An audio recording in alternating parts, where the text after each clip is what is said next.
running, I'm losing my grip. Storage costs rising, they'll never let me skip. Refunds I'm eating, returns pile up too. Oh, Amazon, what else will you do? I look at my dashboard, my profits erased. My margins are gone, it's a slap in the face. Prime Day's a promise, but it's such a race. How much will I make if I'm replaced? It's a cruel, cruel number. Fees keep climbing, profits torn asunder. Oh, it's cruel. The sellers wonder how to survive when the margins go under. It's a cruel, cruel number. Every month it's something new to plunder. Oh, it's cruel. It's no wonder we're stuck in this game. The algorithm's thunder. Yo, Amazon's back, and they got a new scheme. Reimbursement slashed, it's every seller's dream. They're digging deep, taking more from the pot. Let's break it all down, expose what they got. March 25, it's a policy drop. They say manufacturing costs, but we know it's a flop. Give us your cogs, they're demanding the price. But if you don't, they'll estimate nice. Nice for them, not for you. Watch a payout shrink. That comprehensive evil is a corporate wing. Lost in the warehouse, damaged on the floor. Now they pay you pennies, not a cent more. Fees on the rise, profits on the run. They don't lift a finger, but they pocket the fun. We're fair! They shout while they cut our shares. Amazon math, man, it's full of errors. Fees, taking our dough. They're stacking the deck, and it's sellers who owe. Reimbursements? Nah, they're taking us down, but we're still here, we don't mess around. Fees, straight to the top. Amazon's game, it'll never stop. Margins tight, but we keep the grind. Sellers unite, we're one of a kind.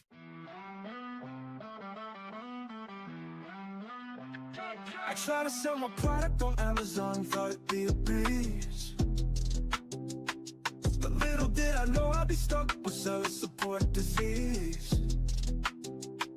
They never seem to solve my problems, just give me the runaround. I'm tired of waiting on hold. My patience is wearing thin, I'll never be found. Amazon seller support, you suck, you suck, you suck. Can't get no satisfaction. I'm out of luck, out of luck, out of luck. You don't care about my business, just trying to make a buck.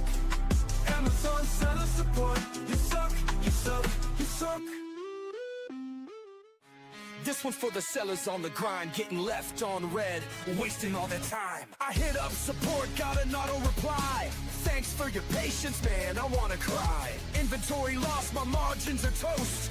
Reps playing tag like the Casper the Ghost. They pass me around, it's a never-ending game. Nobody takes action, everybody shifts blame. My ASIN's down, I'm out of the race. They say they'll escalate, yo, what a disgrace. Amazon seller support, you're breaking my heart. No answers, no fixes, just tearing me apart.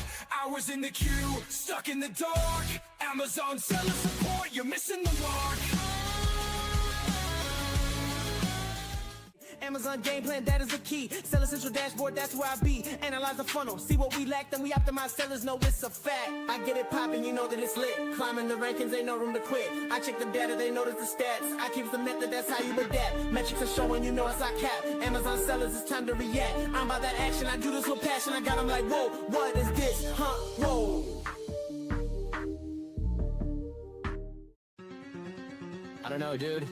I think everybody's just buying stuff based on reviews and badges or whatever. They don't even know who we are. These customers don't even know the name of my brand. But they keep clicking add to cart like it's part of the plan. They see that Amazon badge and think it's all grand. But yo, they don't even know the name of my brand.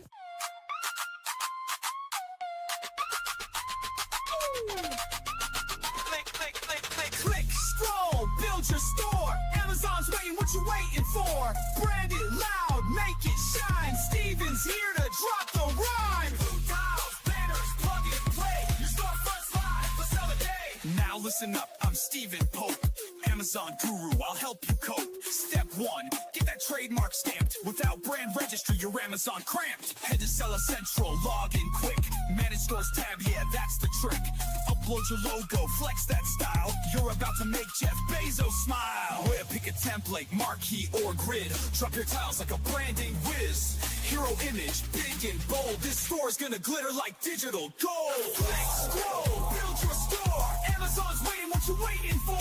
Brand it loud, make it shine. Steven's here to drop the rhyme. Blue tiles, banners, plug and play. Your storefront's live, let's sell today. Yo.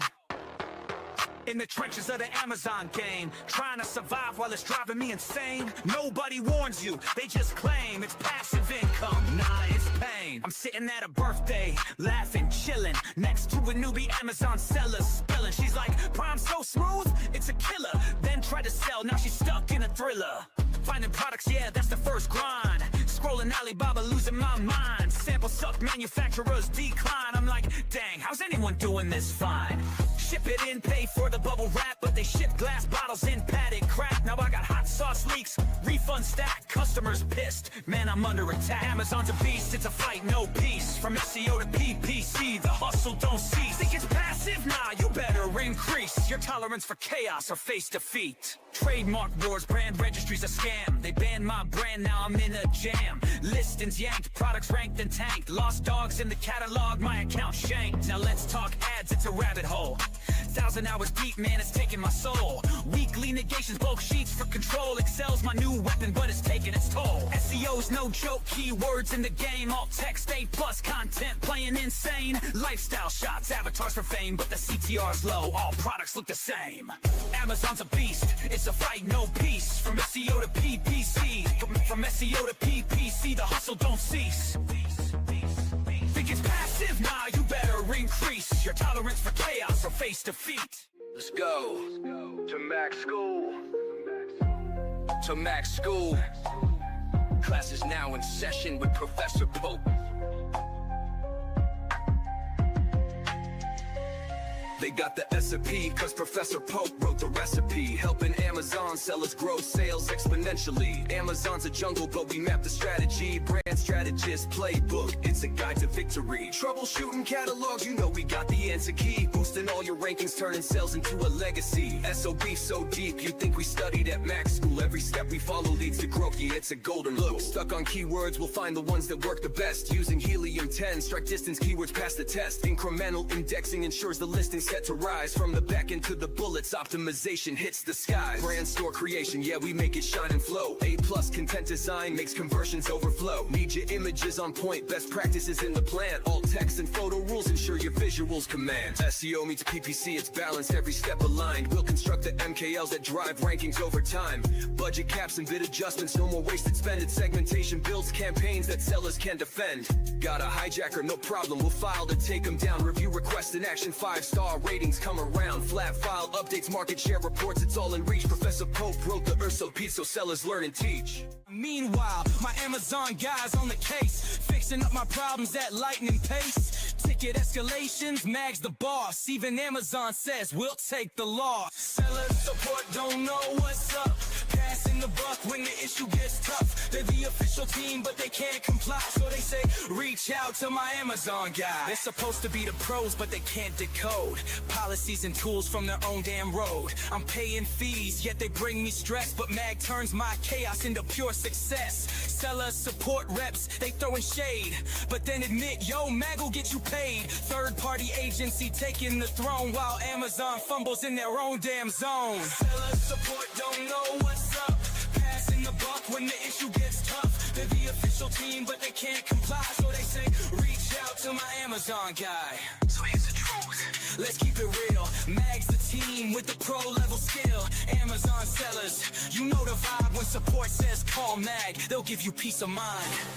Amazon seller support, you can suck my image stack. Sucking is all you're good at anyway. Bezos, hit me up if you want to sell seller support. I'm buying. There's a Jace. Peace. All right. Hello, everybody. We're going to be talking about Amazon PPC and how you can maximize your results, scale your sales, and answer your questions. So, my name is Kevin Sanderson from My Amazon Guy. I have been selling on Amazon for almost exactly 10 years. It was like August or very early August of 2015 that I got my first sale, started running ads in early 2016. And here we are. So I'm more than happy to answer any questions you have, to give my opinion, as well as my Amazon Guy's take on how we run ads here at MAG and help you on your journey. So we happen to be let me say that again. We are an education company that happens to be an agency. And so some people wonder, why do you share this knowledge, around My Amazon Guy? Shout out to Noah, shout out to Steven, shout out to everyone else on our team that shares information.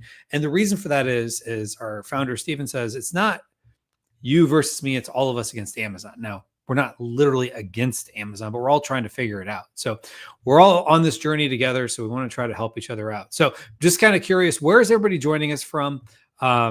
One thing to keep in mind is I will reward participation from time to time. So just keep that in mind. So just make sure you can hear me. Let me know where you're from. Just put that in the chat.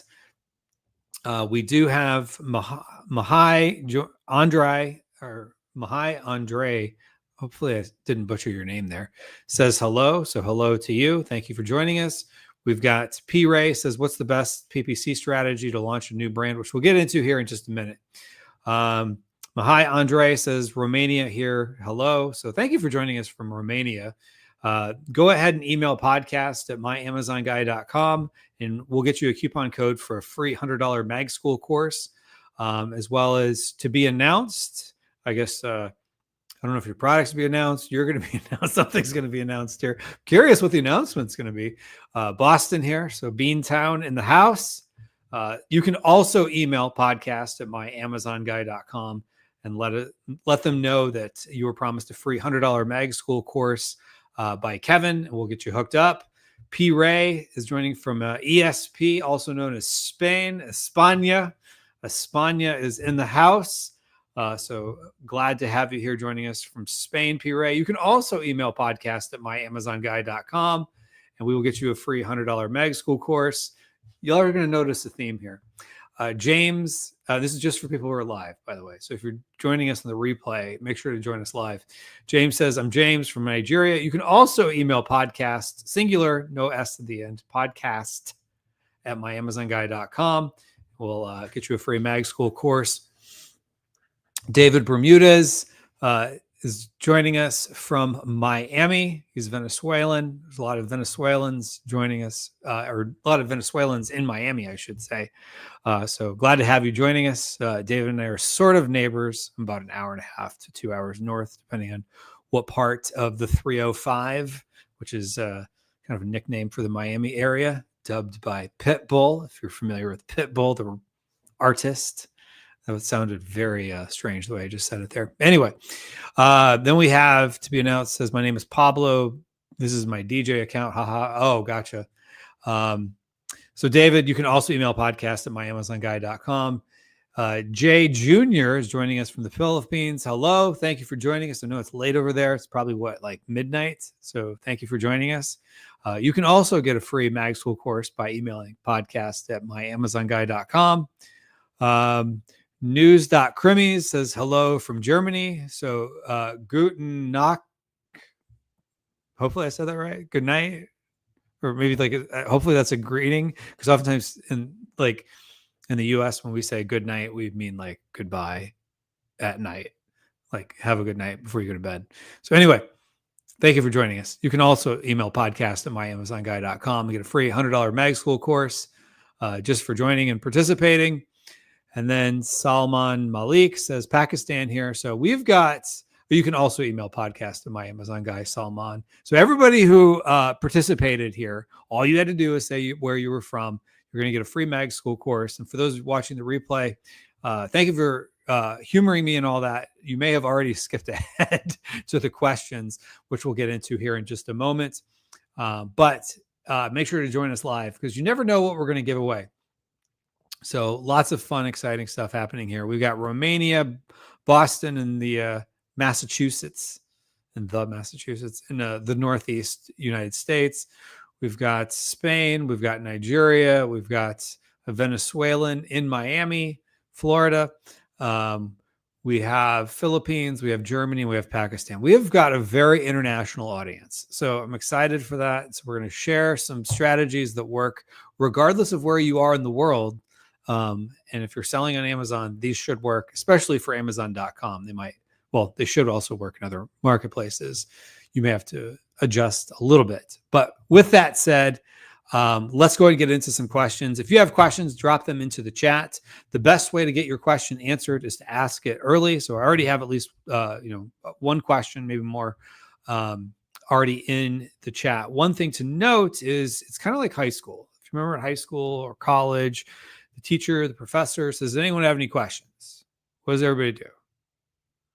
They look around. It's uncomfortable. I don't want to be the one to ask a question. Am I going to look dumb? You're not going to look dumb.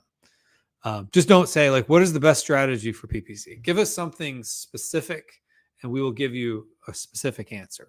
So the more thoughtful your question and the more specific of an answer we can give you, which should be more helpful. So what is it you need help with? And we will figure out how to diagnose that together and help you on your journey. And what'll end up happening is, just like when you're in high school or college and the professor says, anyone have any questions? Everybody's kind of looking around. There becomes an energy towards the end, and all of a sudden people are asking all these questions. And unlike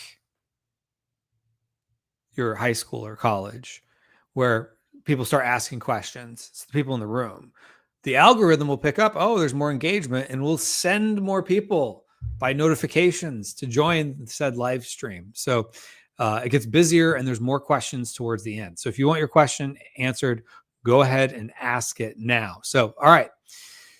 So let's get into this question here from P. Ray. P. Ray is joining us from España, Spain. What's the best PPC strategy to launch a new brand with 2-3 products under $10? Ouch. Given the tight margins, any campaign types or structures you'd recommend to stay lean, but still build rank? So I would be curious, are you selling like USB cords or something like that? And if you are, how can you get that price up? So $10 is really tight. So when you think about, Amazon's going to take 15%. So it's like $1.50 right off the top. Your fulfillment fee is not going to be cheap. If you fulfill it yourself or Amazon fulfills it, you're probably looking at least $4 or $5 to fulfill. And then, if you're sending it into Amazon for, FBA, there's the cost to get it into FBA. They're probably going to charge you some sort of fee for receiving it. So you don't have a lot of margin here to play with. So you got to very, very, very quickly make a sale. So you got to think, what is your conversion rate? So let's say you have a 10% conversion rate. That means if you're spending $1 per click, because you have a 10% conversion rate, it's going to take you 10 clicks to get a sale times in my example, $1 per click. That's $10 to get a sale.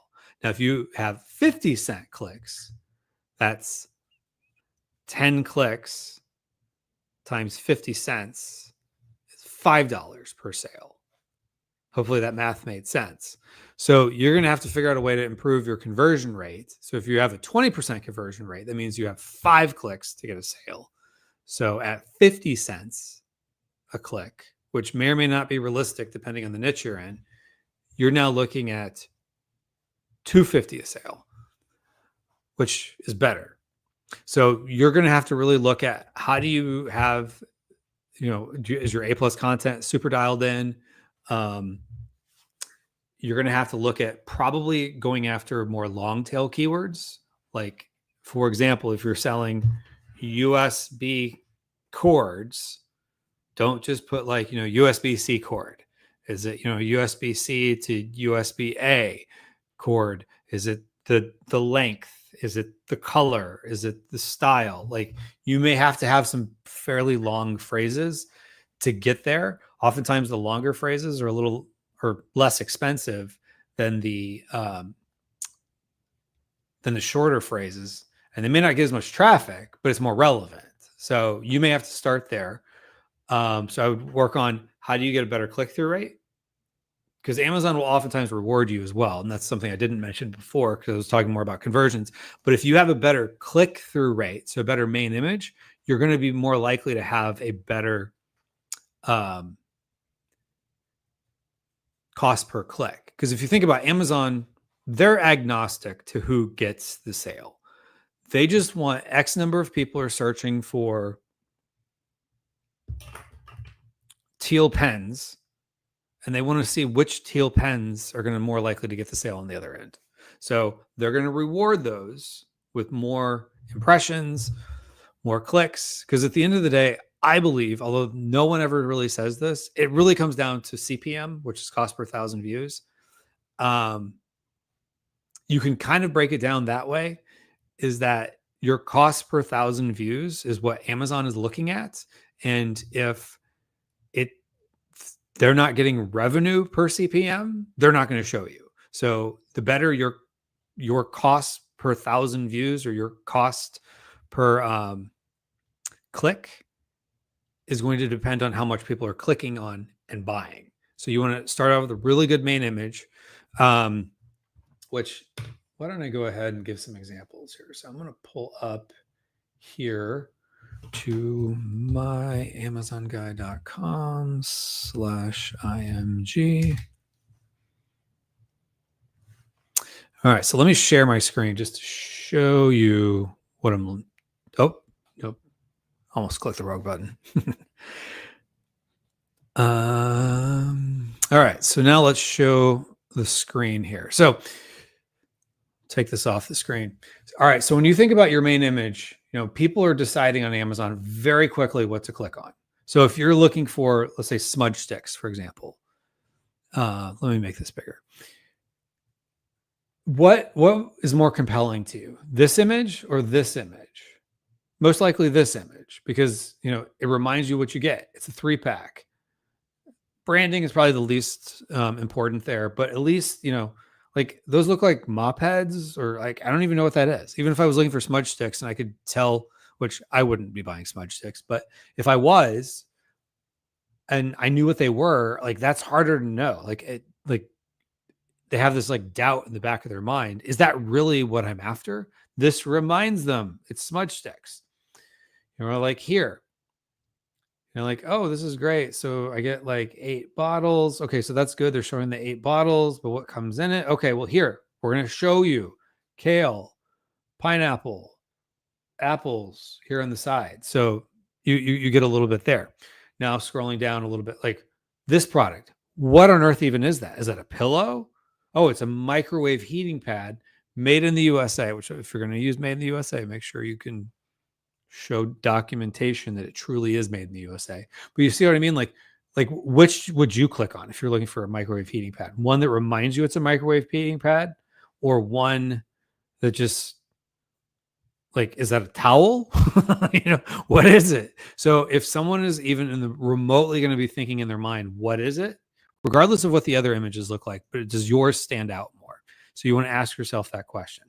So those are some strategies I would do. You could also, from a more pure PPC standpoint, you could go after some auto targeting at a low bid, but just know you're going to have to prune the low performing search terms pretty frequently, because you don't have a lot of margin to play with because you're at $10. Now, next up, I would start thinking strategically, how can you get products to like $20 or $30? And you might have to start looking at, like, can you do quantity packs? Can you bundle things together? So if you have cords, maybe you have a set of 3 or 4, double the price, sometimes even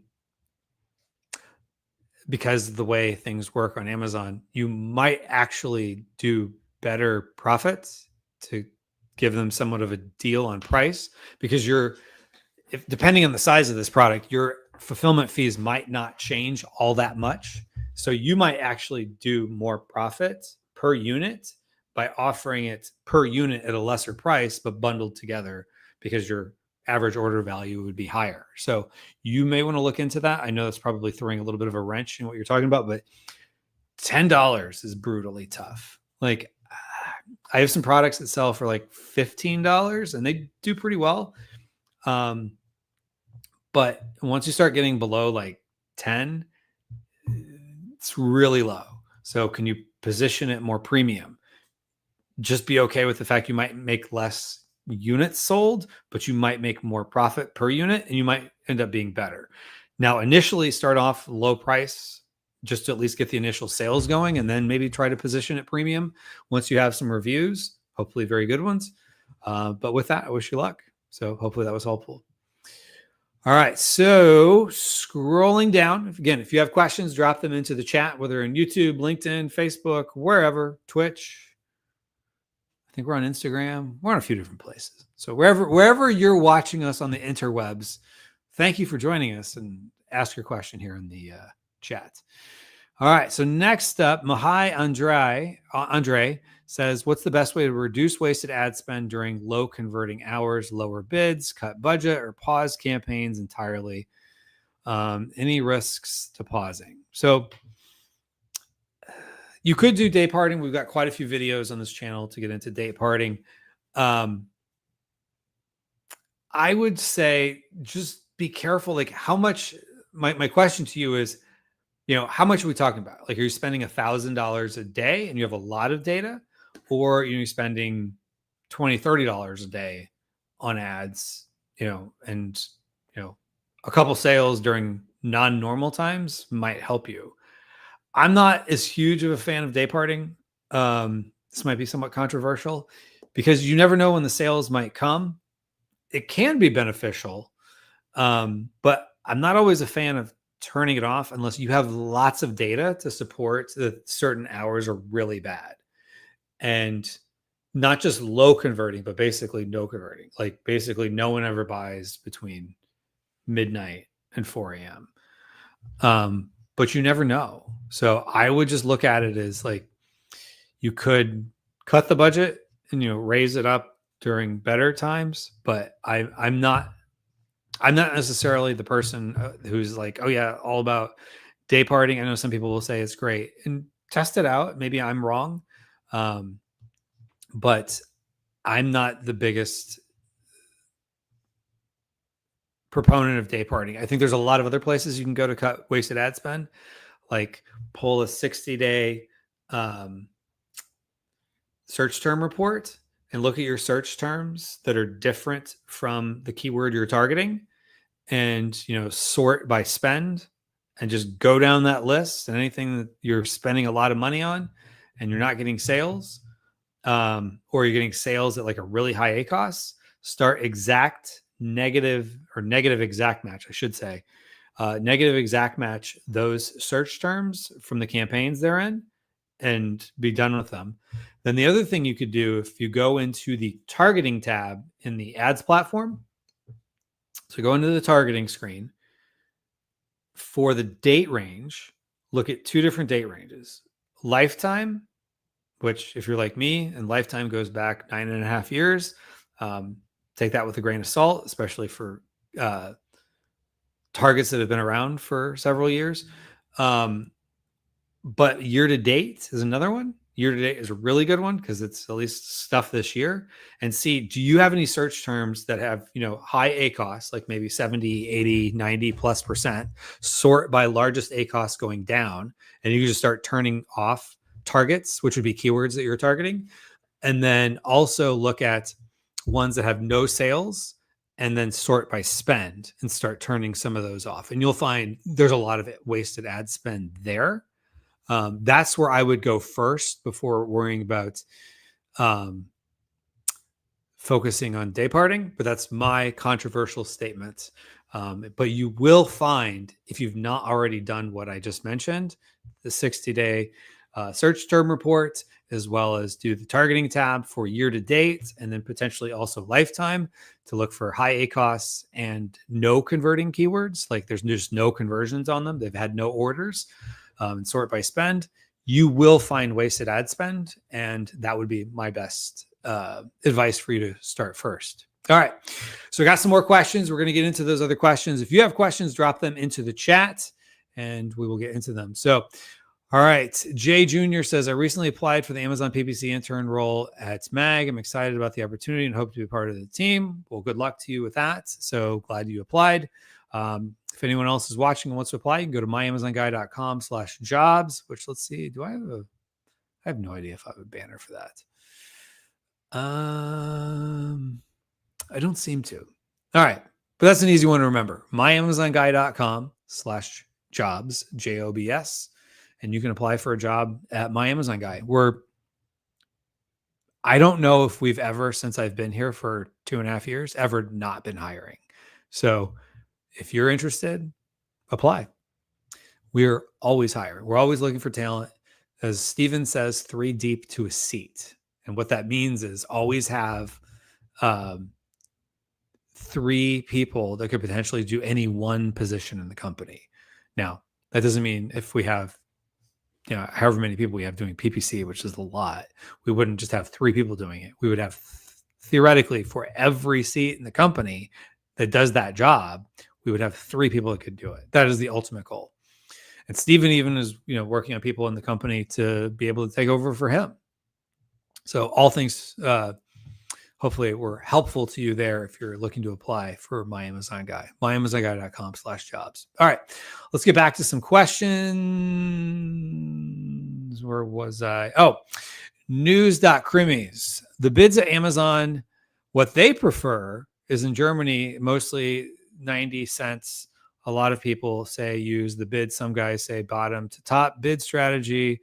Choose 30 cents and go higher, find the sweet spot. Oh, so it sounds like in Germany, it's like 0.3 euros to 0.9 euros is probably the suggestion, if I'm understanding this correctly. The one thing to keep in mind with those bids that Amazon is giving you is their suggestion. Now, as much as we like to say it's all of us against Amazon, it's not really, we're not against Amazon. We love Amazon, but we're all trying to figure it out. Amazon does have alignment with your goals. They want sales. You want sales.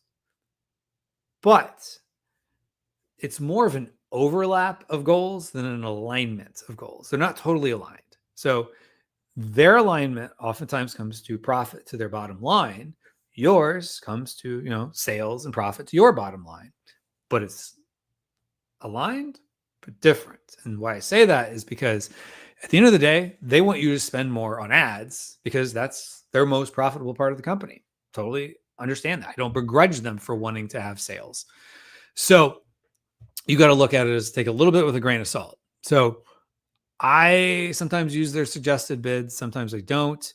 Over time, you'll kind of get a sense of what you can actually get sales for. So it depends on how aggressive you want to be coming out of the gate. I oftentimes do start a little conservatively and go up, but I've kind of figured out for certain products, it's going to be around X price is what I'm going to pay. And these are for products that I sell. Like I've sold similar products to it in the past. So I kind of know what that market looks like. And in Germany, your market's going to be different than mine. And so I would say, maybe start in the middle somewhere and then ease up if you're not getting impressions, if you're getting a ton of impressions. Because you also don't want to just say, I'm just going to go at the top of the market and go really aggressive unless you really are trying to rank for that particular keyword. But you don't want to just end up spending lots of money and showing up a lot and not getting the clicks, not getting the sales, or you get a lot of clicks but no sales because you were showing up for keywords that you didn't necessarily want to show up for, just because you were broad and they went after other keywords. Which we definitely still recommend going after broad. But at the end of the day, find that sweet spot. Take the suggested, Remember, they are suggested. They're not required. They're suggested bids. Take them as a suggestion with a little bit of grain of salt. All right. Jay Jr. says, is using broad match modifiers with negations is better than using phrase, is much cheaper than exact. Yeah, I mean, I don't think we really use modifier. I don't really use modifiers in my own campaigns. I think a lot of people sometimes talk about modifiers like, oh yeah, use modifiers. You always use modifiers. Sure, why not? Test it out. I just think for me, it's a lot of work to put in a lot of modifiers. And so I guess I could probably do that with an Excel macro or formula to do it automatically, but I don't. But negations, yeah, you always want to do negations, but you don't know what the negations are necessarily until you get started. You let the data tell you, let the customer vote with their wallet whether or not a keyword is relevant, then just decide. Because sometimes you might be selling a blue cup, but you show up for the red cup and people buy it. And if they're buying it profitably. Don't negate red cup just because you think red cup isn't relevant. And maybe you show up for blue cup, but they don't buy for blue cup and no one knows why. Sometimes there's just weird, it doesn't make sense. Most of the time it's fairly intuitive. Like, okay, you're selling a blue cup and people see red cup and they don't buy, but they still click. Maybe they're just curious. But sometimes the data isn't what you thought it was going to be. So let the data speak for itself. That's my opinion. And test out phrase and exact, because sometimes they just work in a way that wasn't exactly what you thought it would be. Let the data speak for itself, not sacred cows. Sometimes people say like, oh, always go after exact, always do broad modifiers, always do whatever. Just test them all out. If you have the budget and you're aggressive enough, test out with broad, with and without modifiers, like without adding the plus sign to the keyword. That's my suggestion to you there. All right. Trends culture. Hi, what do you think about duplicate optimized campaign that work on Amazon? Hi, what do you think about duplicate optimized campaign that work on Amazon? I'm not sure I fully understand the question there. I will try to do my best to answer this. So I don't worry too much about duplicates. I know some people are like very worried, deduplicating in Excel, and, uploading that as bulk sheet. I don't worry too much about duplicates. Now, if you literally have the same keywords in two different campaigns and they're at the same bid, that would be duplicate. That would be silly. But if for whatever reason, blue cup is in two campaigns, it's not the end of the world. What will end up happening is Amazon's algorithm will just pick one that they like better. For whatever reason, the one in this campaign works better than the one in that campaign.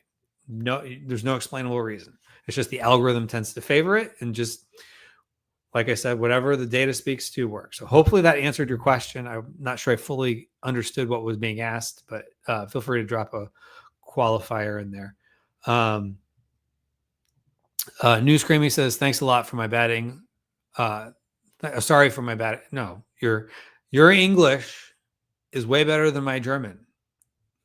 So just know that. So I understood your question fully, and hopefully my answer made sense for you. So, all right. Faizan Ali says, after a long time, I see Mag. Well, good. I am glad that the algorithms brought us back together.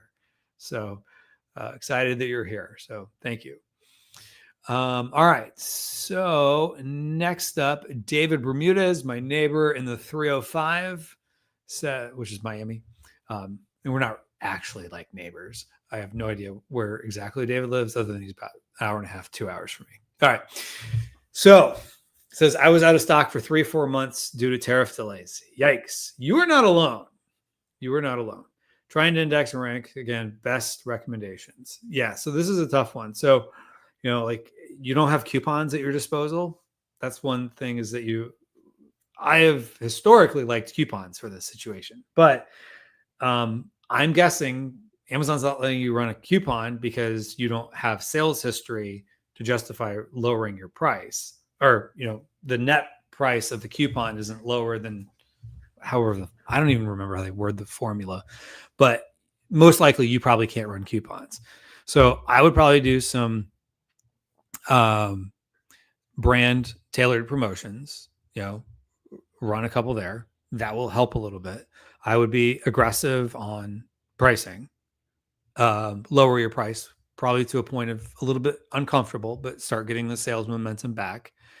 I would, maybe turn on some keywords that you had previously negated or turned off. Now, if you do that, maybe keep like a little list and, a Google Doc or a sheet, an Excel file, a OneNote, Evernote, if people still use that. Somewhere, just keep note of maybe ones you turned back on or turned off the negations. And that might give you a little bit of a spike, especially for ones that maybe had made sales in the past, but just weren't necessarily profitable. You at least get some initial sales in. And then also maybe test out your main image. I would also look at, do you have a fully optimized listing? Do you have at least 100, not at least, up to 100 characters of SEO juice, so to speak, of keywords in all of your, not all of, in your A+ content, other than the comparison charts. They don't do for whatever reason, the comparison chart images don't work. But I would look at your A+ content. Do you have that? Your main image? Is there anything you can do with your main image? Maybe test out doing a couple of new campaigns, because sometimes new campaigns, there's a little bit of I wouldn't call it a honeymoon period, but like the algorithm needs data. So it might give a few extra impressions to a new campaign. So just do that to try to get back into Amazon's good graces of the algorithm. And hopefully that helps you. So good luck. I understand the tariff delay. I've gotten back in stock on some products that had been out for a while because, I was about to order product and then March happened and March Madness, and it wasn't just basketball. It was tariff madness. So yeah, a lot of us are still recovering from that. All right. So P-Ray says, is using a dedicated PPC manager freelance expert worthwhile to try and scale? And what should I look for if deciding to use that route? Okay. So in full disclosure, I am an employee at a agency that offers this exact service. So now you are starting out, as I remember from one of your previous questions, you have a fairly new brand. So I'm assuming you are fairly new. I could be wrong. But if you are new at Amazon, I would say you want to figure this out as best as you possibly can. I would not hire an agency. You might spend $1,500 a month for an agency or more. And that's US dollars. You might be looking at a few other things. Sorry, just getting a call there.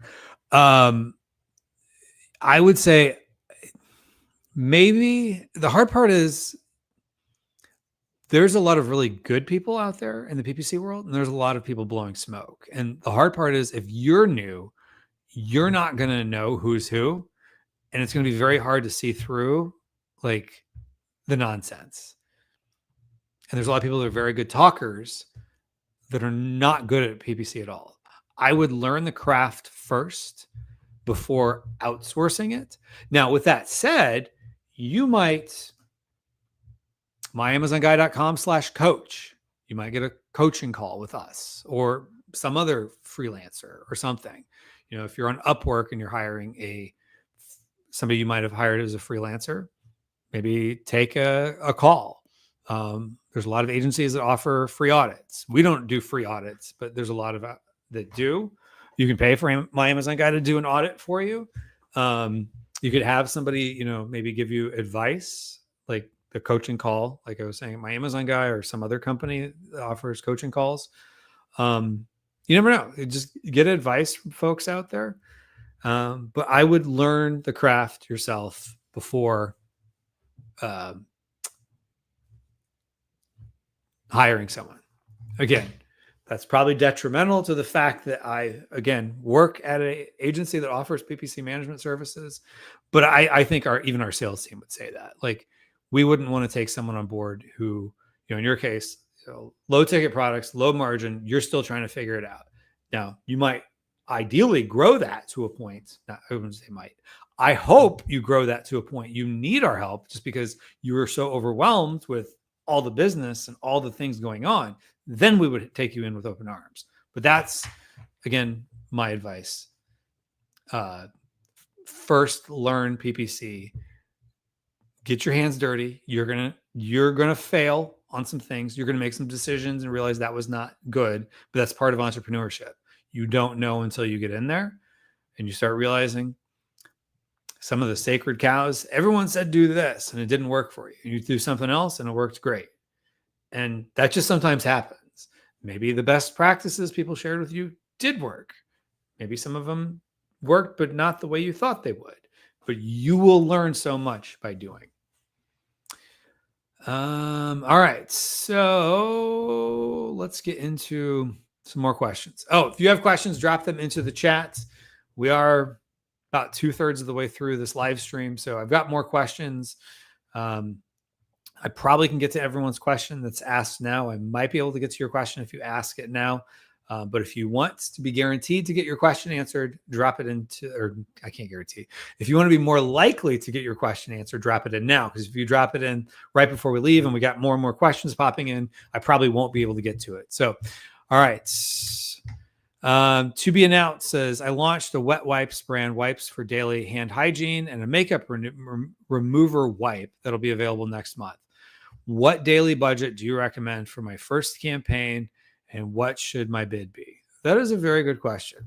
And the word that you're going to learn in this business that oftentimes people will tell you is it depends. I have no idea. Now, you probably, if you're selling wet wipes, you probably are up against some big brands with big pockets. So I would say you are going to have to go after some very, very niche keywords, oftentimes exact match keywords that maybe the folks at, I don't know, Procter & Gamble. I don't even know if they sell wet wipes, but let's just say big company. They may be able to spend whatever, and they don't even care what the return is because they look at it as somebody's an Amazon customer. They're more likely to buy it at Kroger or Publix at their, local grocery store.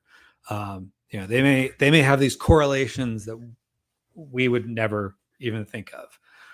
We have to be scrappier than that. So I would say, budget-wise, what are you comfortable spending that you are okay losing all of it with no sales? That should be like the floor of your budget. You should look at your budget especially if this is a new brand, is basically like a guardrail. You are driving along a cliff and you don't want to fall into the abyss. Now, Amazon may not let you spend the whole thing because there may just be some very established players that are getting, a lot of the impressions, or maybe they give you a lot of impressions just because there's a lot of impressions available in a wet wipe category. That sounds like a pretty competitive category, but you can still do it. And makeup remover, is going to be more niche. Makeup remover for, and then fill in the blank. What are those fours? Like what shows up in suggested search? There's 4 makeup remover for women, makeup remover for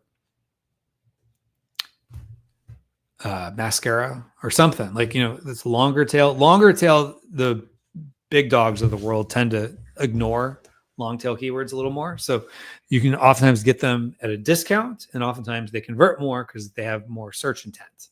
So there's more specific, laser focused by the customer, oftentimes leads to more sales, and you can oftentimes get those at a lower cost per click. So I would focus on those. And a daily budget, again, what are you willing to spend? So if you think about it, you spend $10 a day, that's $300 a month. If it's, you're going to spend $100 a day, it's $3,000 a month. If you spend $1,000 a day, that's $30,000 a month. And I would imagine there's probably people spending at least that on single campaigns with maybe even single keywords in that category. So don't spend more than you're willing to lose. Know that you're going to have a little bit of a road to hoe ahead, but it's still possible. It's still very much possible. So long tail keywords. And then as far as the budget, also think of it this terms. You're probably not going to have a lot of data right now to start with. But if you can figure out like what your competitors might be converting at. So let's just assume your competitors have a 12.5% conversion rate. That means it's going to take them 8 clicks to get a sale. So if it's $1 per click, 8 times $1 is $8. So that means if you have a $16 budget, you're budgeting based on this hypothetical math that it's like, Mike Tyson said, everybody has a plan until they get punched in the mouth. Until you start spending and you get punched in the mouth, you don't know what you're actually going to spend. But if you have, in that hypothetical math, at least kind of walk you through like how many clicks do I need to get a sale based on my one divided by conversion rate times estimated cost per click. What's my cost per acquisition per sale? And then how many sales am I trying to get from PPC per day? So if you want to get 10 sales per day, you would need an $80 budget according to that hypothetical math. So on a monthly basis, that's $2,400.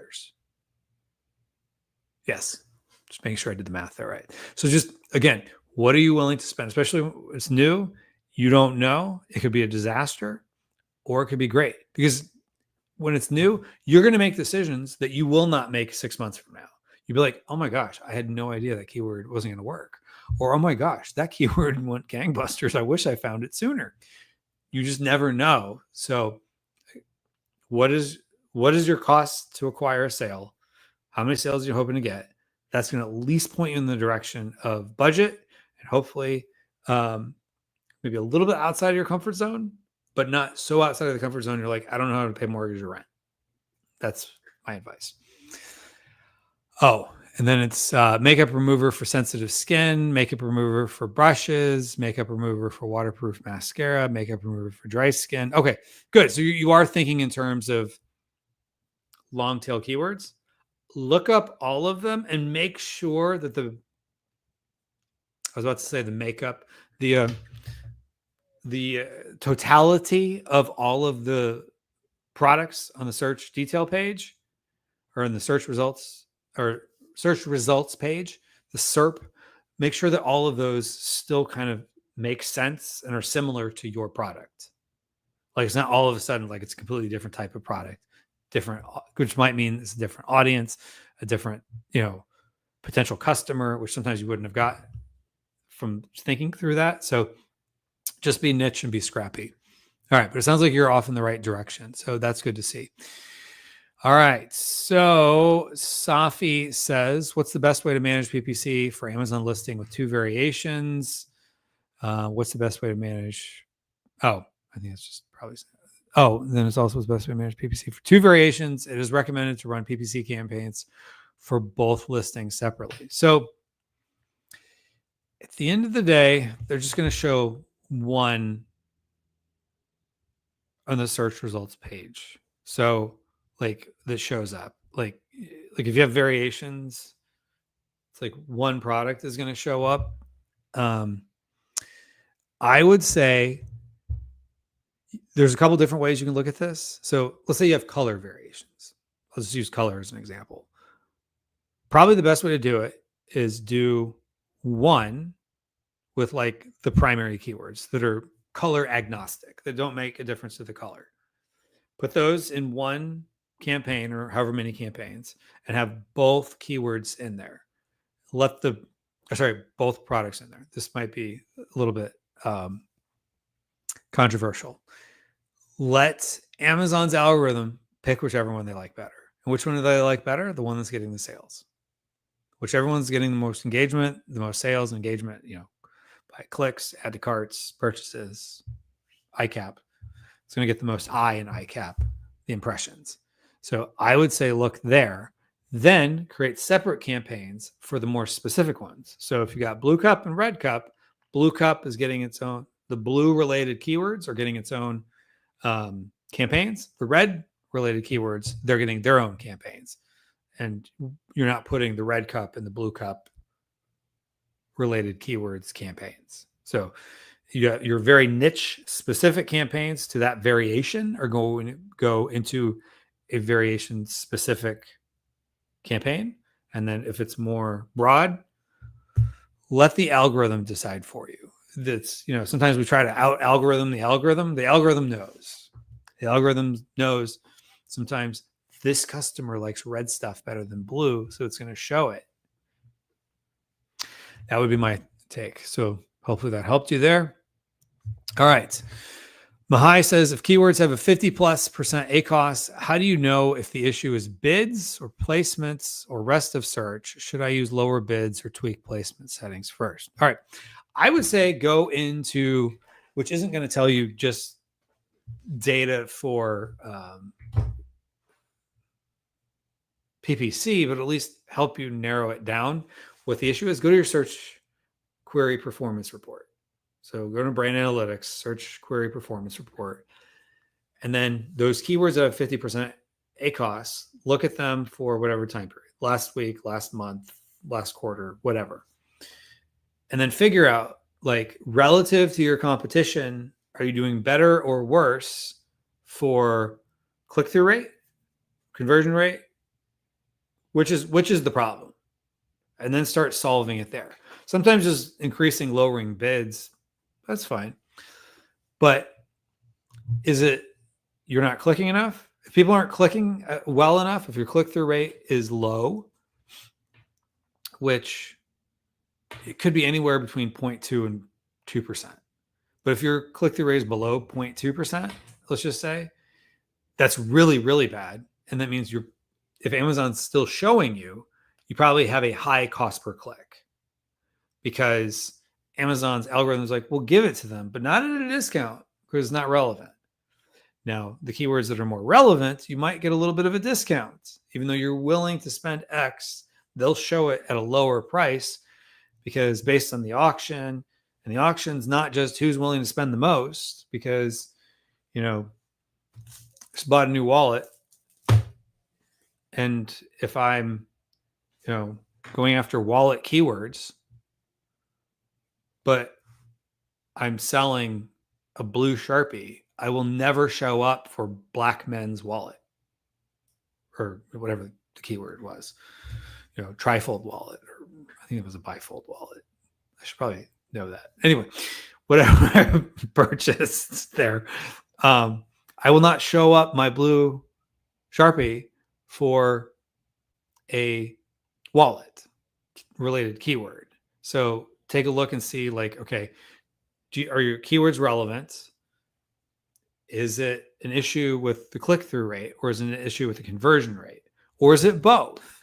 And it might be. So just see, like, okay, maybe people that are clicking on my wallet, they're realizing it's not relevant to them. It looked good to them, but it's not what they were after, so they didn't purchase it.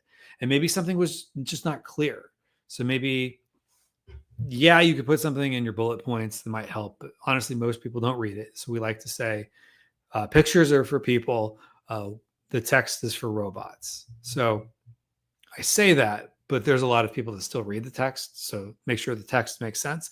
But start, in your image stack, is there something maybe that people just aren't getting, and put it in there? And then, look in your A+ content. And if you're like, well, but what do I change? You could look at your reviews. Is there anything that people seem to be confused about?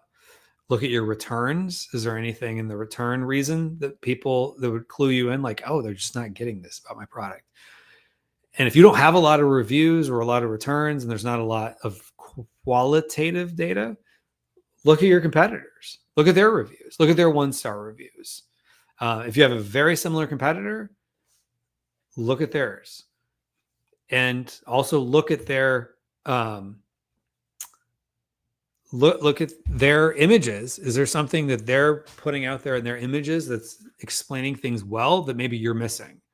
And I might look at that there, then start looking at maybe adjusting the bids, because 50% ACoS is actually not that bad for certain keywords. So I would say you have a couple different ways you can optimize. Yes, you can lower the bid, which may help, but you also may have some optimizations on the product detail page and the images, which could help you, especially the hero image, get you a better click-through rate. So I would look at that, maybe rewording your title a little bit. Back in search terms, is there any room to add additional keywords into your alt text field of A+ content, which I don't think this is a huge signal to the algorithm, but it might show just a little more relevance, which means you might get your keywords at just a little bit of a discount. So I would look at all of that, do all of those things in addition to maybe adjusting your bids. But I would say 50% is in the ballpark, where I would say your optimizations are less bid related and probably more product detail page related. All right, so have time for a couple of more questions. All right, so Deepak asks, if my design home decor has already been validated by PickFu to be substantially better than the existing designs, I'm going to put an asterisk and say, take that with a grain of salt, but it's at least pointing in the right direction. Does it make sense to launch products at a higher price point with 70% gross margin? Wow, 70% gross margin is pretty good. Now, just to make sure we're on the same page with gross margin, we're talking about, because that means 30% costs. So when you say 70% gross margin, you're talking about just minus your cost of goods sold? Or are you talking about after 15% commission, which that would be half of your 30% sale cost that you're mentioning there? I would imagine you don't have a 70% gross margin. It would be very hard to have a 70% gross margin if you're factoring all your costs, including inbound fees, the shipping fees to get it to Amazon, your fulfillment fees. So I would try to get some initial sales to get the ball moving, and don't just rely on PickFu tests. That's good. It means you probably have a good image, but you don't probably have as many reviews as those competitors do. And so it's a lot different when people don't have to actually pull their wallet out, which, yes, their credit card's on file, but hypothetically, pull their wallet out and make a purchase. Like, money is either coming out of their account or being added to their debt on their credit card. And so until people actually vote with their credit card, their wallet, take it with a grain of salt. I'm targeting a 5% conversion rate, for example, and keep adjusting the price down slowly until I hit the sweet spot. Our suggestion is to go the other way around, to go lower price and increase steadily. So we suggest in my Amazon guide, whatever your target price is go as low as you're comfortable with, or even a little bit uncomfortable with, but 50% potentially, as low as 50%. So if you have a 5% conversion on something in home decor, it's probably something higher price and people are doing a lot of shopping around. So that makes sense for like home decor. So that means you need 20 clicks to get a sale at a 5% conversion rate, 1 divided by 5%. So that means you, depending on what your price point that you're going for, you got to have really good images, which it sounds like it's promising based on the pick food tests you did. And then you got to make sure, is the copy good? Is it converting for whatever reason? It may or may not. So I would start off at a lower price and steadily increase would be my suggestion. And then instead of doing the break-even price launch plus heavy spend on PPC, you're going to have, here's the problem. On Amazon, it's a chicken and egg problem. In order to get impressions, you got to have some sales. In order to get sales, you have to have impressions, because if people don't see your product, they'll never buy it. But the algorithm doesn't want to show it, at least not anywhere nearly ranked above, page 6, unless you're getting some sales. So in order to get those initial sales, oftentimes you have to make it super attractive to people, almost a no-brainer by making the price super low. So making the price low and heavy on PPC, because PPC, you can at least jump to the front of the line, so to speak. You'll show up higher up than you would organically for a new product that doesn't have sales history. So that may not be what you were hoping to hear, but that would be my suggestion. So, 70% gross margins after COGS, cost of goods sold, commission, and shipping. That's unheard of. Certain competitors in my category sell $15 COGS items for $120. All right, so interesting. So that means, okay, something, it's possible. Please don't say what the product is, because you'd have a lot of competitors if it truly is that much gravy. But if you have, let's say, 15% commission to Amazon and cost of goods sold, it's $15 on $120 product. So that's what, 12, 13% cost of goods sold. So that means you're at 15% plus, let's say, 13%. So you're at 28% of your 30% to get a 70% gross margin. So that means you only have a 2% for fulfillment fee, which would be $2.40. That doesn't make sense to me. So at a $120 product, I'm assuming, even if it's like high-end sheets that, fold well together, your fulfillment fee is going to be more than that. So something's not mathing there. I would say you're very optimistic and I love it, but something's not working there. Or you're going to find there's more to it. But still, even if you ended up with like 40% margin, still not bad. I would try to keep to a 40 to 50% margin, which is probably more realistic. And you might have to give up some of that margin initially on price just to get the initial sales. All right. And then let's see here. Oh, we'll go with this as our last question. Are Vine reviews really worth it? I mean, if you need the initial reviews, I would say yes. The question is, are they worth it? Like, as you get more reviews, you pay more, plus the cost of the product you're, basically giving away. It can be. The rub is, if you're a Vine reviewer, you can't say everything is hunky-dory and everything is a 5-star.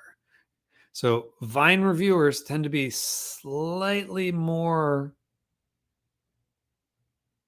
I was about to say aggressive, more constructive criticism, meaning 3 stars or less, than say your regular reviewer. But at the same time too, they can't just say everything's a 1 or 2 star, because then Amazon might be like, well, we don't want this person reviewing all of our stuff because they're hurting the customer experience. So Amazon knows they got to not everything can be 5-star, but not everything can be totally negative. But you don't know, if that person mentally has every now and then I got to throw a 1-star out there, or a 2-star or whatever. You don't know if you're the one there, or you just happen to hit them and they're just feeling more critical, or they just don't like it. and here you paid for it. And Amazon's not going to do anything to remove that. So it can be worth it because pretty much all the other, if you go online and you find review strategies from like 2021 or earlier, don't. It's not worth it. Don't do anything to risk your account with messing with review strategies. That's like one thing. Amazon is a lot of things that are kind of against TOS. Sometimes you scratch your head and you can see people doing. You're like, how are they getting away with this? Don't do anything that is even remotely manipulating reviews. Don't. Just, they have the Vine program. Do Vine. Sometimes it helps just to have a few initial reviews. That being said, I have some products that are very long tail. They don't get lots of reviews and I still get sales. And when I say long tail, like they're very, very niche, but they don't need lots of sales to do well. It's just lots of products that have more niche. And so they don't need a lot of reviews. So I have some products that do well, relatively speaking, that have no reviews. So it depends on your niche. And if you're trying to get some initial reviews going, it can be beneficial. Sometimes that kind of spikes the algorithm a little bit. But just know at the end of the day, yeah, it's expensive in the sense that you have to pay for give away the product, as well as, the cost of Vine if you're doing more than 2 reviews. So, and they may or may not actually leave the review. So just keep that in mind. But I would say it's worth it in a lot of cases, especially, if you have like a product that, you're hoping to do 10, 20 sales a day for, and you can get those initial reviews going and kind of, get your conversions going and get that flywheel moving. It can be worth it. So like a lot of things, it just depends. Sometimes it's worth testing out. And if you have 2 products that you're launching, maybe do Vine for one and just see, did it perform better than the one I didn't do Vine on? And that might either make you excited about Vine or it may sour you on Vine long-term. So anyway, hopefully this was helpful to everybody. Thank you for joining us. If you're not subscribed to the My Amazon Guy channel, make sure you subscribe. We're dropping at least 3 times a week, helpful content to help you in your journey on Amazon. We have some live streams coming up every Friday. Our VP of Sales and Marketing, Noah, does a live stream. Make sure you join his live streams. And then we also have some private webinar style master classes that if you're not on our list, make sure you sign up to our email list and you'll get invites to those, and follow us on social because we're constantly putting those out there too. So with that, thank you, everybody. Take care.